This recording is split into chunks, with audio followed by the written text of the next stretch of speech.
লাভ লোকসানের কি আছে রাজামশাই? যার জন্য এত দূর থেকে এলাম, এসে দেখছি সেই নেই। আমার ভালো লাগছে না, দিদির জন্য মন খারাপ করছে।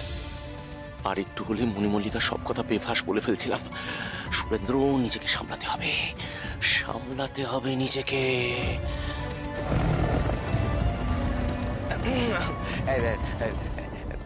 তোর দিদি নেই তো কি হয়েছে, আমি তো আছি, আমার সাথে গল্প করো। হ্যাঁ, সেই জন্যই তো তোমার সাথে গল্প করে আমার সময় কাটছে। আচ্ছা, কি যেন বলছিলে? কি যেন বলছিলাম? ওই যে দিদি যেন কি একটা চাপা ফুল। হ্যাঁ, একেবারে ঠিক বলেছো। তোমার দিদি ফুলই আনতে গেছে, এই বিভিন্ন ধরনের ফুল, ধরো এই গোলাপ ফুল, জুঁই ফুল, গেঁদা ফুল, বিভিন্ন ধরনের ফুল। ওই ওই মা বিকটেশ্বরীর পুজো আছে না, তার জন্য ফুল জোগাড় করতে গেছে। চিন্তা করো না, খুব তাড়াতাড়ি চলে আসবে। রাজা সুরেন্দ্র এখন কথা ঘোরাচ্ছে। মনে হচ্ছে এইভাবে এত সহজে ওর কাছ থেকে সব কথা জানা যাবে না। আমায় অন্য ব্যবস্থা করতে হবে। সত্যি কথাটা তুমি চেপে গেলে রাজামশাই, কিন্তু আমি ঠিকই বুঝতে পেরেছি তুমি কোন ফুলের কথা বলছো। আর সেই ফুল মণিমল্লিকা কোথায় লুকিয়ে রেখেছে আমি ঠিক খুঁজে বের করব। চাপা ভাইকে আনতে গেছে মানে আমার মা আর বাকি চাপা ভাইরা এখানেই কোথাও আছে।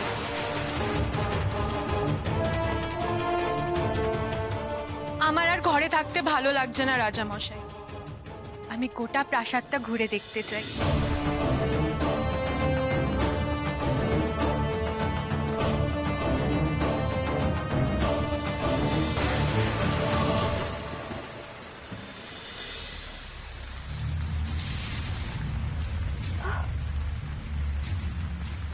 নিকুচি করেছে এমন দুর্যোগে, ঝড় বৃষ্টি হওয়ার আর সময় পেল না। এই ঝড় বৃষ্টি বজ্রপাত এই সমস্ত কিছু আমি এক নিমেষে থামিয়ে দিতে পারি। আমি রাক্ষস কুলের সৃষ্ট, মায়া বলে বলিয়ান। কিন্তু না, প্রাকৃতিক দুর্যোগের বিরুদ্ধে আমি লড়াই করব না।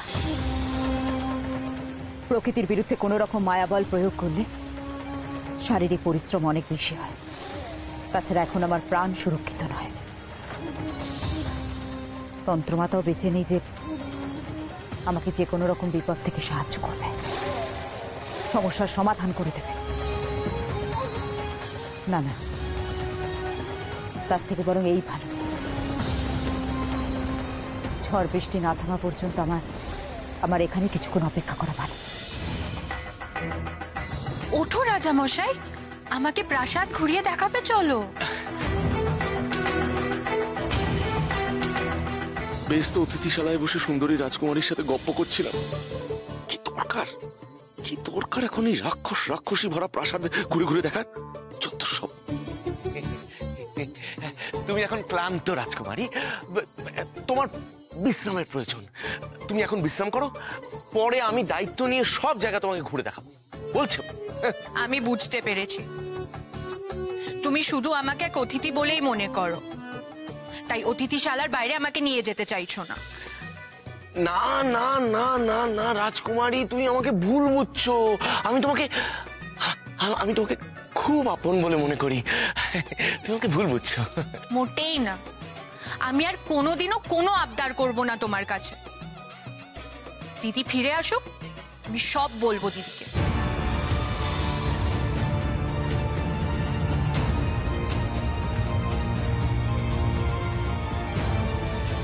কাজে কোনো রকম ত্রুটি হলে আমি কিন্তু তোমাকে রাত্রি দেহরক্ষীদের জল খাবারে পরিণত করব।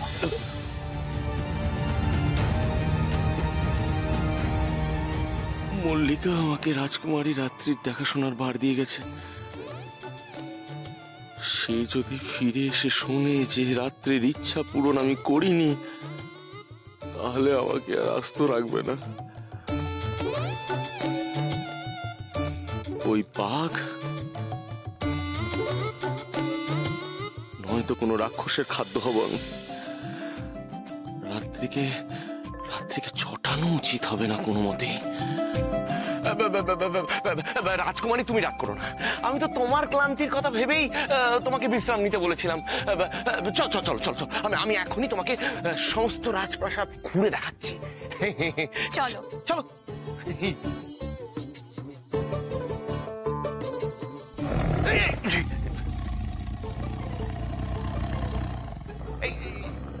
ইনিও আসবেন নাকি আমাদের সাথে? আমাদের সঙ্গে এই প্রাসাদ ঘুরে দেখতে? আমাদের সঙ্গে মানে? না না না না রাজকুমারী, ওকে এখানেই রেখে দাও। ও যদি আমাদের পেছন পেছন আসে আমি ভয়ে আড়ষ্ট হয়ে থাকবো। আমি তোমাকে পুরো রাজপ্রাসাদটা ভালো করে দেখাতে পারবো না। ও বরঞ্চ এখানেই থাক, আমরা দুজনে বাইরে থেকে ঘুরে আসি। তা কি করে হয় রাজামশাই? আমি তো আগেই বলেছি এই বাঘ আমার ছায়া সঙ্গী। আমি যেখানে যাই এই বাঘও আমার সঙ্গে সঙ্গে সেখানেই যায়। তুমি মিছে ভয় পাচ্ছ। এই বাঘ খুব ভালো, তোমার কোনো ভয় নেই।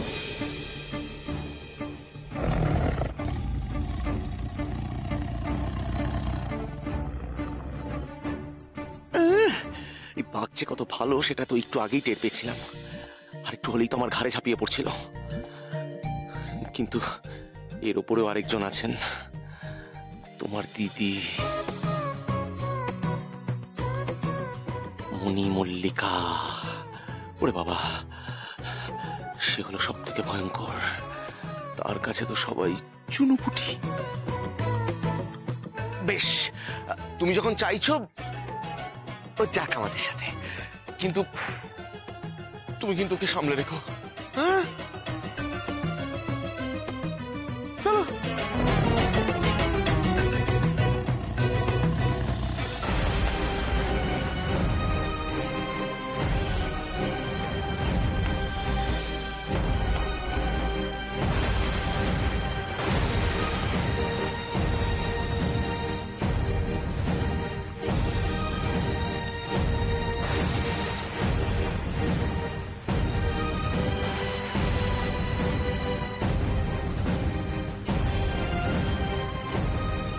আর একটু এদিক ওদিক হলে তো এই গাছটাই ছাউনির ওপরও পড়তে পারত। তাহলে এই গাছটার মতো এই ছাউনির সমেত আমিও জ্বলে পুরো শেষ হয়ে যেতাম। না না না, এইভাবে হবে না। আমার বেশ শক্তপোক্ত একটা ঘর দরকার, যেখানে ঝড় বৃষ্টি বজ্রপাত আমার কোনো রকম ক্ষতি করতে পারবে না।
আর কোনো ভয় নেই।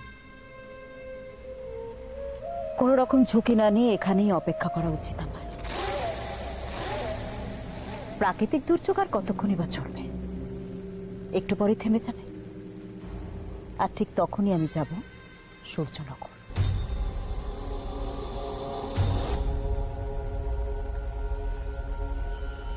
কাল মা বিকটেশ্বরীর পুজোয় গিয়ে নিজের প্রাণ সুরক্ষিত করার উপায় জেনে নিতে হবে মা বিকটেশ্বরীর কাছে, নইলে বারবারই এমন বিপদের সম্মুখীন হতে হবে আমায়। আচ্ছা, সূর্যনগরে এখন কি হচ্ছে কে জানে?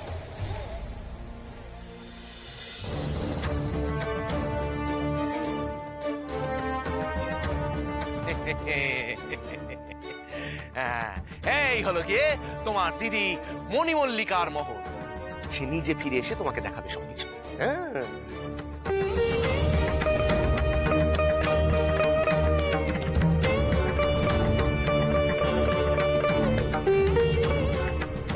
রাজামশাই, আর ওই দিকটা, ওই দিকটা কি আছে? এসে আমার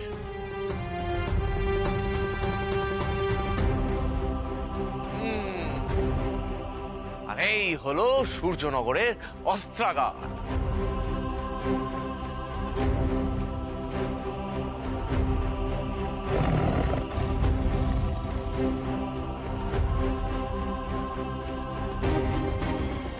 আর কারাগারটা বন্দীদের ধরে এনে কোথায় রাখা হয়? কারাগারটা সম্পূর্ণ উল্টো দিকে, মহলের পেছন দিকে। অন্য কোনো দিন তোমাকে ঘুরিয়ে দেখাবো। হ্যাঁ,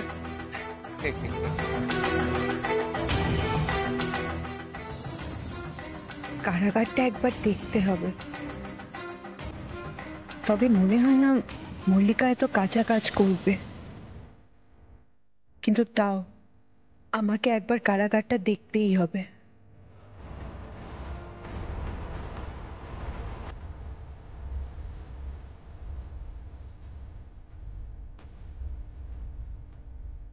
চলো রাজামশাই, আমরা ওই দিকটা ঘুরে দেখি।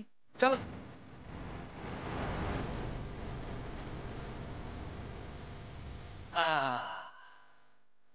এসো, এইটা হলো গিয়ে দাস দাসী এবং রাজ কর্মচারীদের মহল। ওই দিকটাই, ওই হেসেও ওই দিকটাই গেছে।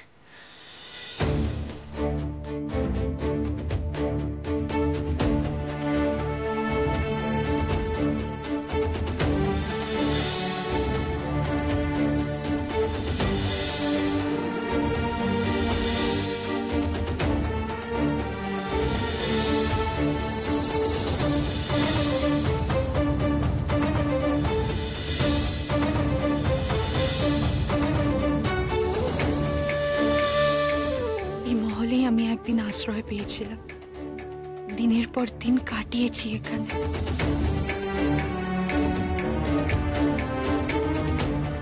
আচ্ছা রাজামশাই, এই মহলে কোনো মানুষ নেই কেন? দাস দাসী কর্মচারীরা তারা সব কোথায়? এখন অব্দি একটা মানুষও চোখে পড়ল না। মানুষ কি জানি কোথায় গেছে, নয় পালিয়ে গেছে, আর নয়তো ওই রাক্ষসীদের পেটে গেছে।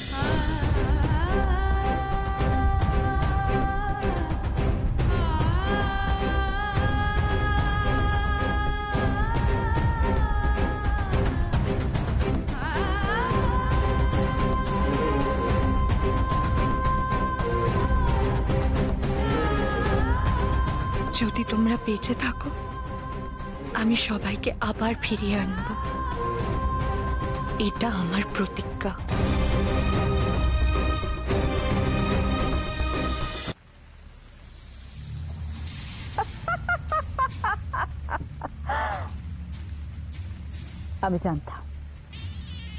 আমি জানতাম একদিন আমি সফল হব, পূর্ণ রাক্ষসী হব।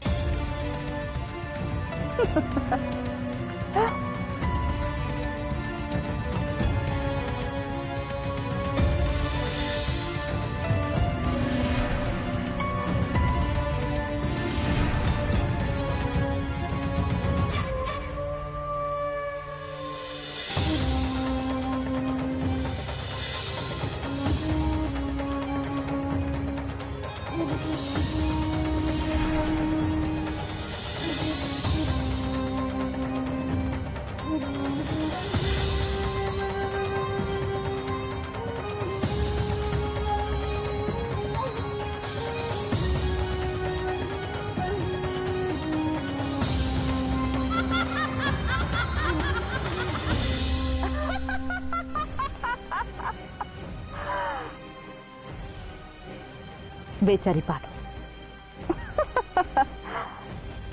পারুল কি কখনো ভাবতে পেরেছিল যে রাজা নক্ষত্র জ্যোতির এমন এক সুরক্ষিত প্রাসাদে থেকেও পারুলকে বলি হয়ে যেতে হবে? আমি মণিমল্লিকা যা ভাবি তাই করি।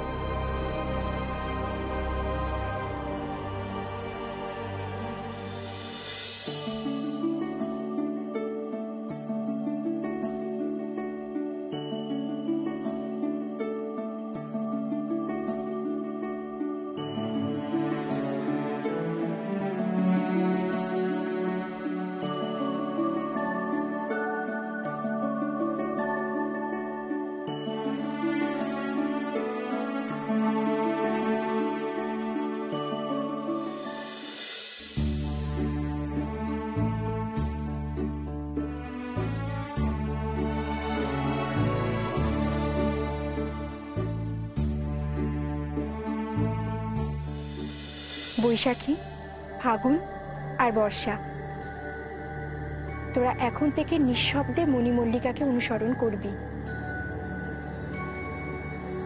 আমি আমার একটা বড় কাজের দায়িত্ব দিতে চাই তোদের।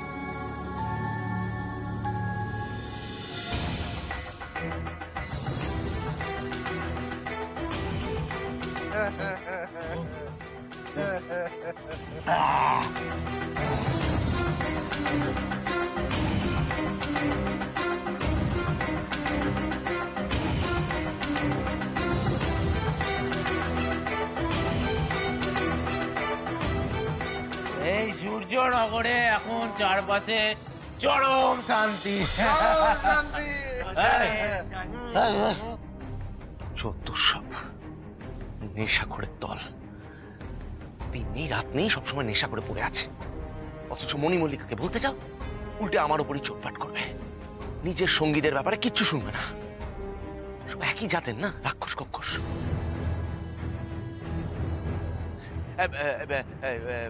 রাজকুমারী, এখানে বেশিক্ষণ থেকে আর লাভ নেই, এখানে পরিবেশটা ভালো নয়। চলো আমরা অন্য কোথাও যাই, চলো।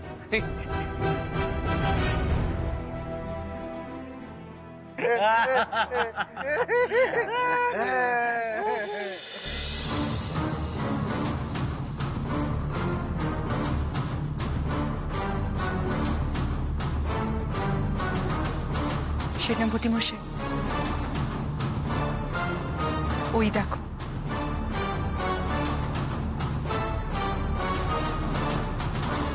তুমি বুঝতে পেরেছো তো তোমাকে কি করতে হবে? যাও।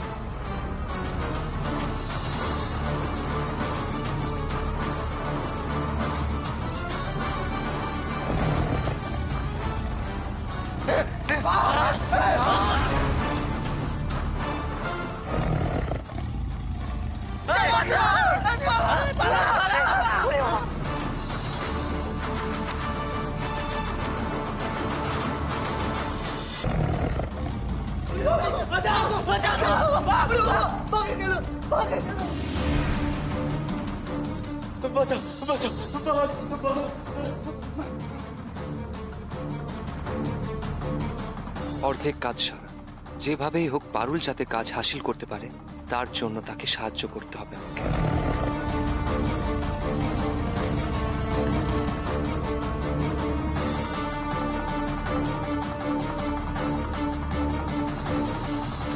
রাজকুমারী এসো। রাজা সুরেন্দ্র ডাকছে, আমি এগিয়ে না গেলে এক্ষুনি চলে আসবে এখানে। রাজার মনে কোনো সন্দেহ আসতে দিলে হবে না।